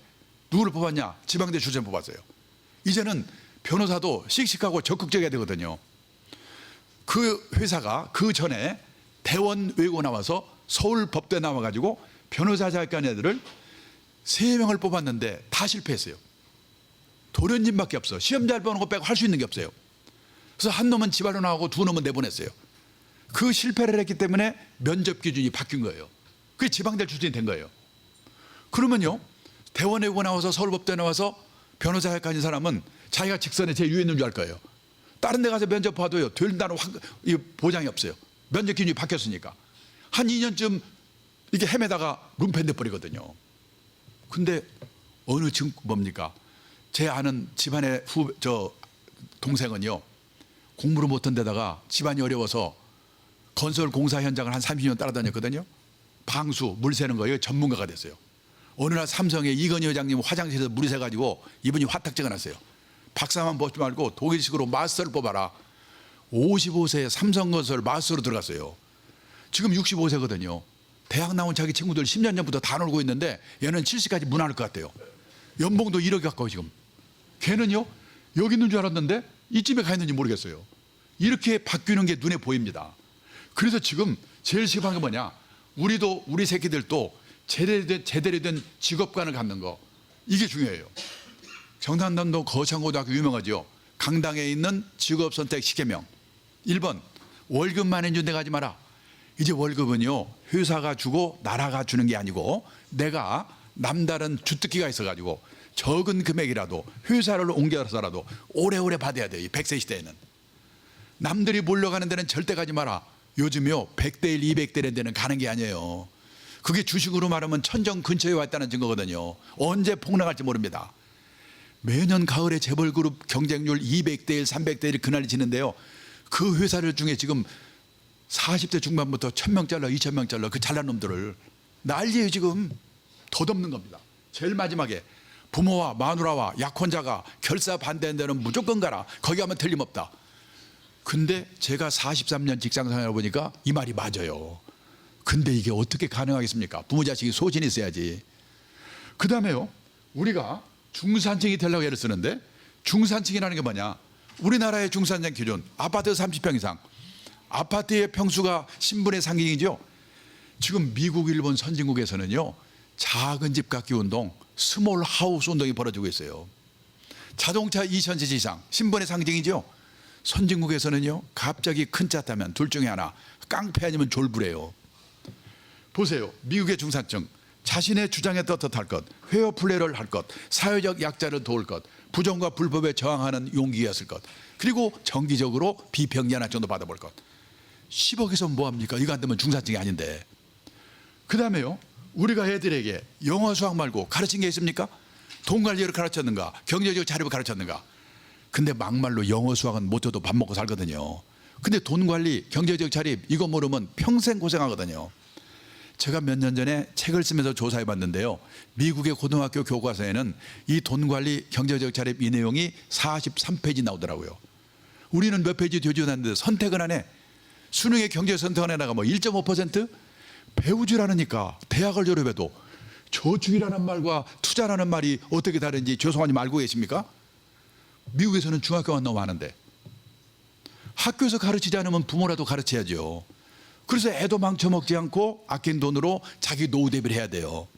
아, 그 돈으로 재테크하란 말이구나. 아니거든요. 보세요. 선진국 사람들은 노후의 주수 입원이 뭔가. 많은 분들이 선진국이라고 하면 노후자금을 몇억 원씩 들고 있는 나라 아닙니다. 세상을 떠날 때까지 최소 생활비 정도를 공적 사적 연금으로 확보하고 있는 나라 7, 80%. 이게 선진국이에요. 우리는 여기 해당하는 게 선생님 공무원밖에 없으니까 13%밖에 안 되잖아요. 그러면 우리나라 노인네들은 그동안에 뭘 먹고 살았을까요? 80년도만 해도 자식이 도와줬잖아요. 72%. 이게 지금 30%로 줄어버렸어요. 우리도 10년 후쯤 이 조사를 다시 하면요, 자녀의 도움을 받는다는 비율이 미국처럼 0.7, 일본처럼 1.9, 독일처럼 0.4 이렇게 될 거예요. 선진국 어느 나라를 보아도 자식이 부모 생활비 도와주는 나라가 없거든요. 이상하죠. 왜 그럴까요? 1960년 기준 우리나라 여성의 평균 수명이 54세였습니다. 2013년 기준 우리나라 여성의 평균 수명이 85세입니다. 31년 늘어났거든요. 60년대까지만 해도 수명이 짧았기 때문에 이 노부모 부양 기간이 평균 5년 정도밖에 안 됐어요. 근데 앞으로 100세 시대에는 20년에서 25년, 이제는 노인이 노인을 부양해야 되는 시대예요. 자식도 노인인데 나를 어떻게 도와줍니까? 그래서요, 다른 거 없어요. 부부가 국민연금부터 드셔야 돼요. 직장인은 퇴직연금, 그걸로 모자라니까 한 달에 10만 원, 20만 원이라도 개인연금. 이 100세 시대에는 이 세 가지를 삼청연금이라고 하거든요. 삼청연금으로 최소 생활비 확보하는 게 제일 중요하거든요. 나는 그거 못한 채로 이미 퇴직해 버렸는데 뒤늦게 어떡하지? 그러면 살고 있는 집, 고향의 땅 과감하게 은행에 맡겨놓고 생활비 받아 쓰다가 갈 때 정산하는 거예요. 주택연금, 농지연금입니다. 어떤 분은 그러죠. 에이, 그래도 갈 때 자식한테 집 한 채는 주고 가야지. 근데 생각해 보세요. 100살에 가면서 자식한테 집 줘봐야 그 자식 70살이거든요. 뭐 하겠어요. 그리고 이런 거 안 들고 있다가 어느 날 70쯤 돼서 돈 없으니까 집을 팔라고 내놓고 시작하면 집값이 어떻게 되겠어요. 근데 다 같이 주택연금 들어두면 집값 안정화에도 도움이 되는 거거든요.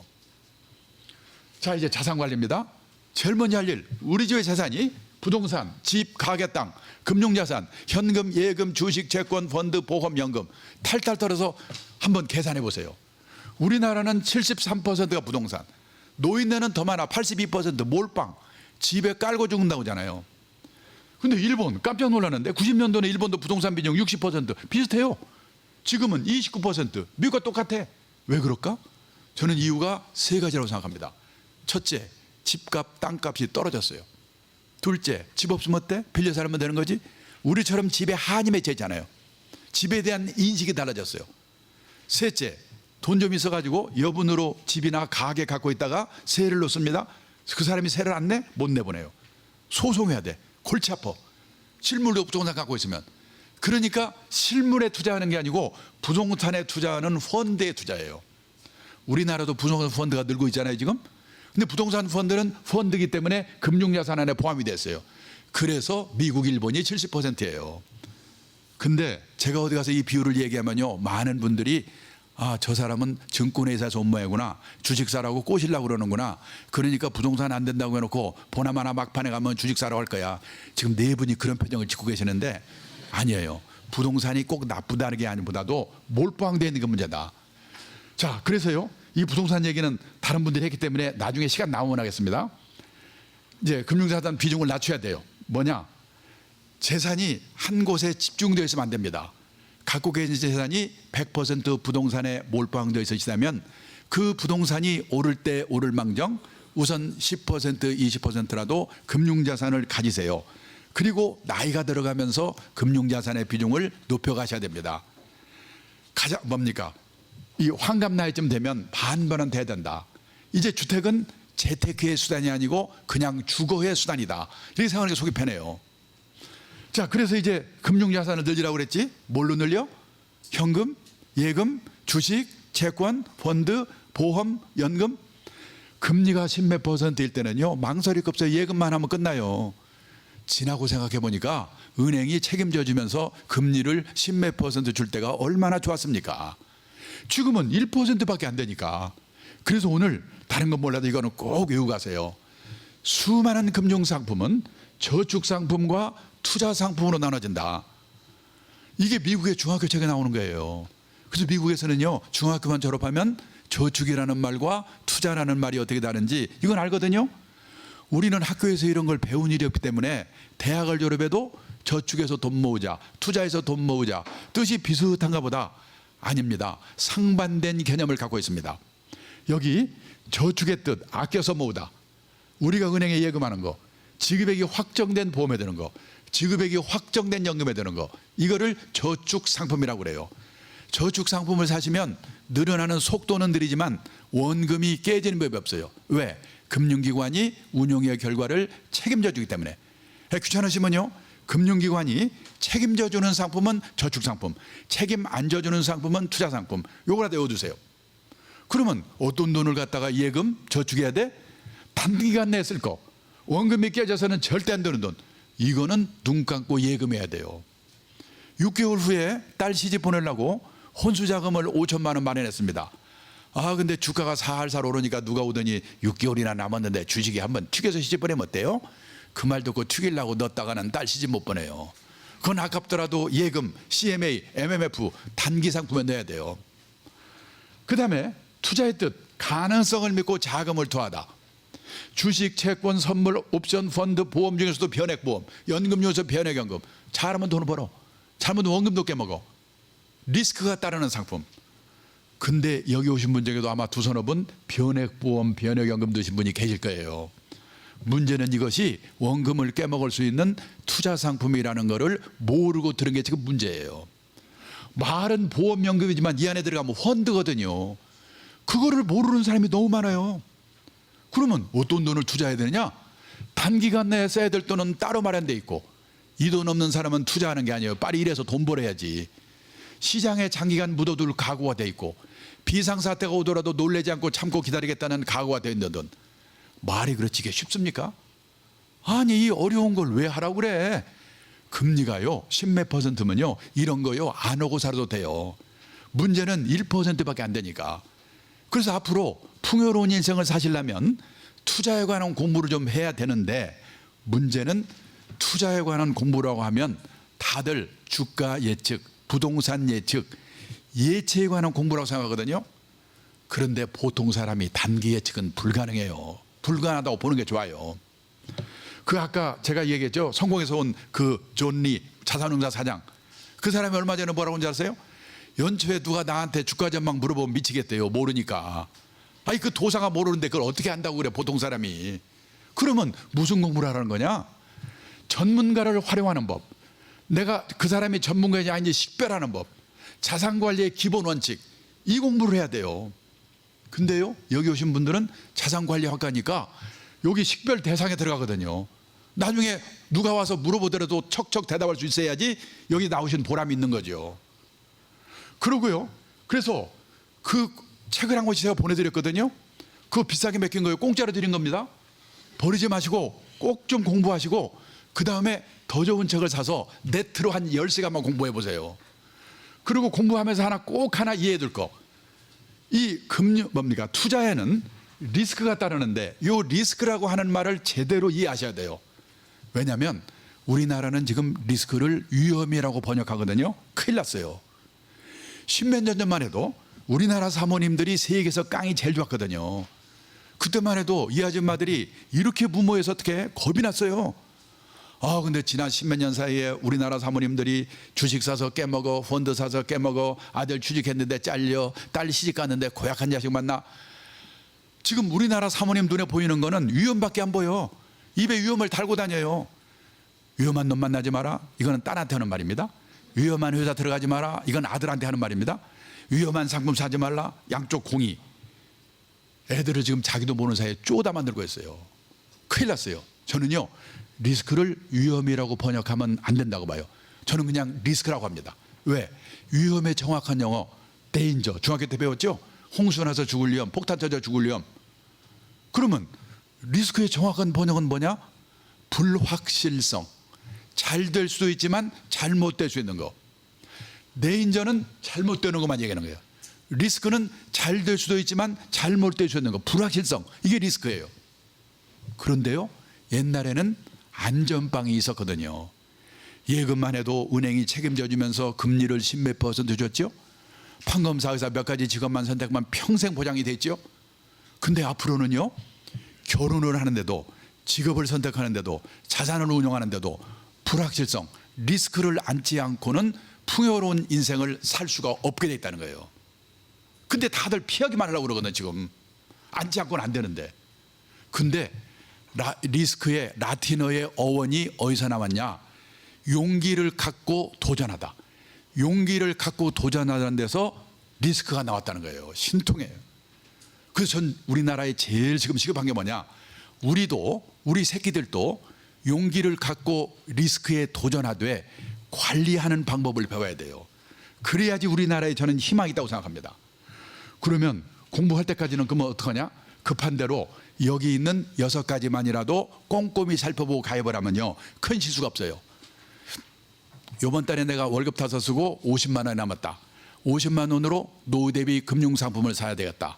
그러면요, 제일 먼저 할 일, 사려고 하는 그 금융상품이 금융기관이 책임져주는 저축상품이냐, 예금처럼 잘하면 돈은 버는데 잘못하면 원금도 깨먹을 수 있는 투자상품인가, 이거를 확실하게 알고 사셔야 돼요. 왜? 요즘 저금리라 제목만 보고 설명만 보면 애매한 게 너무나 많아요. 얼마 전에 제가요, 깜짝 놀랄 경험을 했습니다. 저희 동네에 70대 중반에 대학 나온 인테리 노인이 계신데요, 저한테 오시더니 뭐라고 하는지 아세요? 요즘 금리가 너무 낮아서 미치겠어요. 이거 고수익 나는 상품이라는데 괜찮은가 좀 한번 봐주세요. 제가 읽어봤더니 한마디로 말하면 100% 위험이 없으면서 고수익을 낼 수 있습니다. 그거 사기거든요. 멀쩡히 대학 나온 노인네가 사기에 넘어가려고 그러니까요. 1980년대 초에 유명한 일수개가 있었습니다.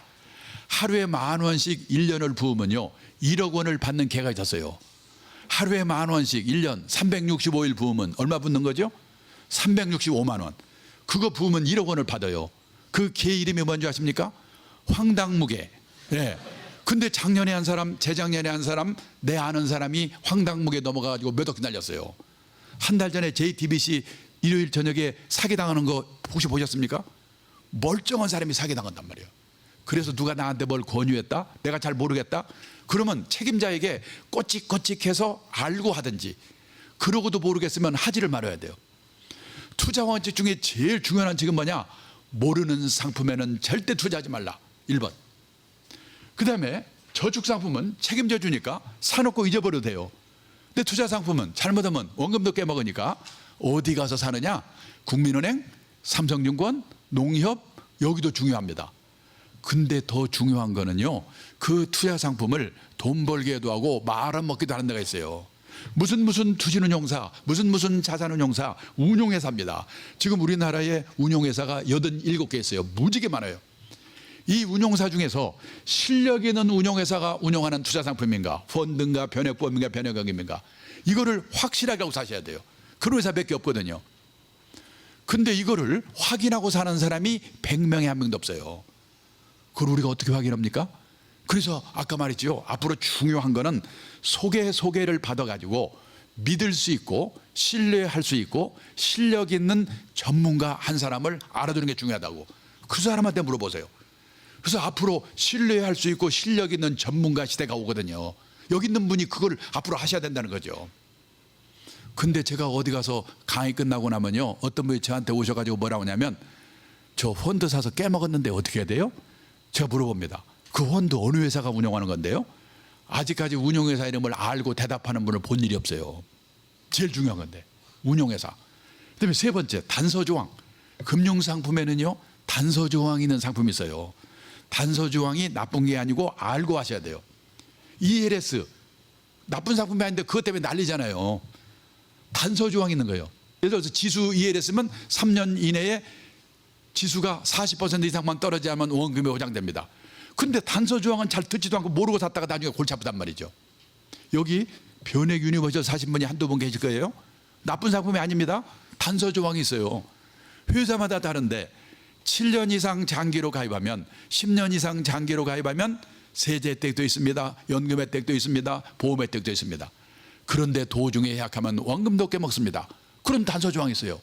근데 파는 사람도 얘기 잘 안 해주고 사는 사람도 듣지도 않고 모르고 산 거예요. 3년쯤 지나서 갑자기 돈이 필요하니까 가서 해약을 하면 정기예금처럼 이자는 안 주더라도 원금은 다 주겠지. 근데 원금도 절반밖에 안 주다니까 막 싸고 난리잖아요. 원래 그렇게 설계된 상품이에요. 단서조항. 그 다음에 적합성. 어떤 사람한테는 참 좋은 상품인데 나한테는 맞지 않는 상품이 있어요. 직장인이 컴퓨터 앞에 앉아가지고 선물, 옵션, 샀다 팔았다, 주식 샀다 팔았다, 그거 빨리 말려야 돼요. 그 사람은 회사 잘리려고 작정한 사람이에요. 제가 옛날에 사장을 할 때 사무실을 가끔 돕니다. 그러면 제가 지나가는 순간에 PC, 컴퓨터를 팍 끊어내면서요. 왜 껐냐? 둘 중에 하나. 야한 사진, 누드 사진 보고 있었거나 아니면 주식하는 친구. 내 이런 친구 중에 진급 빨리 되는 친구를 못 봤어요. 주식을 하는 건 좋은데 하더라도 일주일에 한 번이나 보고 느긋하게 해야 되거든요. 왜? 이 직장인은 우량 펀드 사가지고 우직하게 원칙대로 하는 게 최고예요. 직장인은 직업에서 성공해야 되거든요. 가장 큰 투자 엔진은 자신의 직업이다. 그 시간에 일을 해야지요. 안 맞아요. 적합성. 그다음에 세금. 옛날에는요, 세금은 부자나 생각하면 됐거든요. 앞으로는 서민들이 절세 상품을 잘 활용해야 돼요. 정부가 국민들의 노후를 책임질 수 없으니까 노후 준비하시라고 절세 상품을 많이 내놓고 있거든요. 그걸 잘 활용해야 돼요. 수수료, 펀드 사시면서 보험 가입하시면서 수수료가 얼마나 되는가, 이거 물어보고 사는 사람 100명에 한 명도 없어요. 근데 선진국의 투자가들은 펀드 살 때 제일 먼저 물어보는 게 수수료거든요. 왜? 남존 일만 시키니까. 금리가 10몇 퍼센트 때는요, 수수료 떼고 세금 떼도 남는 게 있어요. 근데 앞으로 이 저금리 시대에는 세금 아끼고 절세, 수수료 아끼는 게 최고의 재테크입니다. 급한 대로 아까 6가지만이라도 꼼꼼히 살펴보고 가입을 하고요. 시간이 남았으니까 부동산으로 가겠습니다. 우선 부동산에 대해 생각을 바꿀 게 하나가, 우리나라는 땅이 좁은 나라다. 그 땅은 해외에서 수입도 못 해오잖아. 그러니까 다소 비싸게 사더라도 기다리고 있으면 언젠가는 올라. 땅에 묻어두는 게 최고야. 이런 생각을 갖고 있습니다. 실제 지금까지 그랬죠. 그런데요, 앞으로 이 국제화된 시대에는 땅도 얼마든지 간접적으로 수입해 올 수 있는 거다. 그런 눈으로 땅을 보셔야 돼요. 그거를 첫 번째로 경험한 나라가 영국입니다. 영국에서는요, 18세기 후반에 땅값이 쫙 오르다가 어느 날 영국 정부가 밀 수입의 자유화, 먹는 밀을 해외에서 3분의 1 값으로, 절반 값으로 마음대로 사다 먹어라. 이 말은요, 밀을 싸게 사온다는 것은 간접적으로 땅을 싸게 사오는 효과가 있다. 이런 인식이 퍼지면서 영국의 땅값이 갔어요. 일본이 그 경험을 또 꺼냈습니다. 일본 전국의 상업용지 1974년 평균을 100으로 볼 때 248까지 올랐는데 문제는 이전입니다. 70년대 초에 일본의 땅값이 무지막지하게 올랐어요. 그때 일본의 다나카 가쿠에이라고 중학교도 안 나온 총리 수상이 있었는데요. 이 사람이 일본 열도 개조론, 이걸 부르짖으면서 일본 땅값을 무지막지하게 올렸어요. 옛날 노무현 정부 때 지방의 행복도시, 혁신도시 땅값 올린 거 똑같아요. 그렇게 오른 데서 또 올라. 1991년이 일본 땅값이 피크일 때입니다. 얼마나 비쌌는가? 예를 들어서 일본 동경 중심가에 가면 왕궁이 있는 구가 있어요. 지오다쿠. 서울로 말하면 창경원, 경복궁, 이런 똑같은 종로구 같은 구예요. 근데 어느 날 일본 사람이 뭐라고 하냐면, 이 지오다쿠 하나만 오늘 시세로 팔면 그 돈으로 카나다 땅을 송두리 살 수 있대요. 아니, 세상에 땅값이 얼마나 비싸면요, 동경 시내 종로구 같은 구 하나 팔아서 그 돈으로 카나다 삽니까? 그게 91년 일본 땅값이에요. 그때부터 박살나가지고 2009년에 72, 2011년 지진 나서 또 떨어져 요즘 약간 오르고 있습니다. 아니, 땅은 수입도 못 오는데 어떻게 이런 일이 생기냐. 해외에서 쌀을 싸게 사오면 김제평야, 평택평야 땅값이 떨어져요. 해외에서 소고기를 싸게 사오면 대관령, 목장 땅값이 떨어집니다. 지금요, 인도, 중국, 베트남 이런 나라들이 우리나라 기업들에게 땅을 공짜로 줄 테니까 빨리 공장 옮겨라. 얼마나 꼬시는 줄 아시죠? 저 기흥에 있는 삼성전자가 통째로 중국으로 갔다? 가지 말란 법 없어요. 경쟁력 떨어지면 갑니다. 삼성전자와 계열사 떠나고 나면 기흥의 땅값이 어떻게 되겠어요? 제가 몇 년 전에 현대자동차 울산 노조하는 분한테 그랬거든요. 계속 그렇게 데모하셔서 현대차가 경쟁력 떨어져서 울산을 떠나버리면 당신들은 거지 되거든요. 첫째, 직장을 잃죠. 둘째, 막말로 울산에서 현대자동차, 현대중공업 떠나보세요. 울산의 땅값 집값은 폭락하거든요. 이미 그렇게 나타나고 있잖아요. 거지 되는 거예요. 디트로이트가 별겁니까?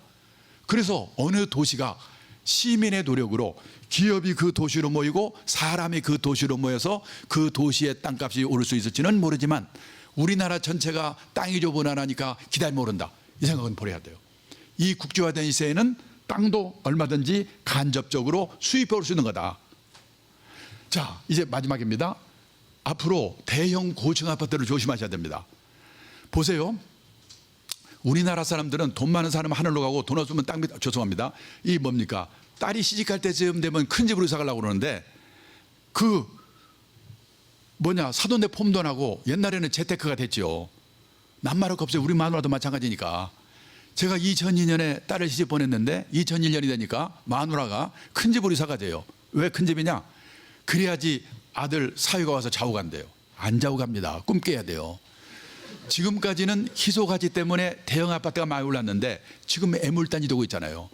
우리나라 인구가 5,100만, 가구 수가 1,870만 가구인데 그중에서 혼자만 사는 가구, 둘만 사는 가구 비율이 80년도만 해도 합쳐서 15%. 그때는 가족이 3, 4명, 7, 8명. 2013년 52%, 2035년이 되면 68%가 혼자 아니면 둘이 사는 지대인데요. 그래도 스웨덴 따라가려면 아직 멀었어요. 일본은 10년 전에 56%, 지금 조사하는데 60몇 %가 됐을 거래요. 우리나라도 일본도 대부분의 집이 혼자 아니면 둘이 사는 시대가 오고 있는데 아직도 서울에서는 재개발했다면 몇 평 늘어나지? 대형 벼수만 조심해야 돼요. 그 다음에 요즘은 지방에도 고층 아파트가 많이 생기는데요. 젊을 때는 상관없어요. 나이 들어서는 고층 아파트도 조심해야 돼요. 우리나라 사람들은 돈 많은 사람은 하늘로 가고 돈 없으면 땅 밑으로 가는데 너무 하늘 좋아할 게 아니에요. 6년 전 얘기인데 일본에서 난리가 났습니다. 오하라 레이코라고 우리말하면 이영애 정도 되는 국민 탤런트가 죽었는데요. 사흘 만에 발견됐어요. 고독사. 일본이 벌컥 뒤집었어요. 어느 현 도 하나를 조사해 봤더니 과거 3년 동안에 고독사한 사람이 25명. 그 사람들이 죽어서 발견될 때까지 시간이 얼마나 걸렸냐? 평균 21.3일이 걸렸대요. 얼마나 비극입니까? 왜 이런 일이 생기냐? 사람이 들락날락하는 데 살지 않기 때문에 그래요. 자식들하고 안 살지요? 그러면 이웃집만한 복시설이 없어요. 복지시설이. 근데 30명 40명에서 혼자 아니면 둘이 살고 있어 보세요. 누가 찾아옵니까? 몇 년 전에 제가 일본의 전문가 하나 데리고 여기 강남의 고층 아파트 지나가면서 그랬거든요. 저게 한국에서 최고 비싼 아파트라고. 이 친구 이렇게 보더니 야, 10몇 년 지나면 한국도 초고령 사회가 될 텐데 그때 가면 저 아파트 어떻게 될까? 그러고 가더라고요. 그래서 요즘 일본에서 유행하기 시작하는 게 뭐냐? 부부만 남았거나 사별하고 혼자 되면 어떤 데서 사냐? 시내에서요 18평에서 20평짜리 병원 가까운 곳, 나이 들면 병원이 가까워야 돼요. 그리고 문화시설 가까운 곳, 재미가 있어야 되니까. 그다음에 쇼핑 가까운 곳, 이런 데 사는 게 유행하기 시작하고 있어요. 대형 고층 아파트를 조심하셔야 됩니다. 자, 이제 끝내겠습니다. 더 자세히 보시고 싶은 분은 저희 홈페이지 들어오시면 동영상 강의를 보실 수가 있거든요. 제가 보내드린 책의 앞부분 날개에 홈페이지 주소가 있습니다. 자, 시간 지켰습니다. 끝내겠습니다.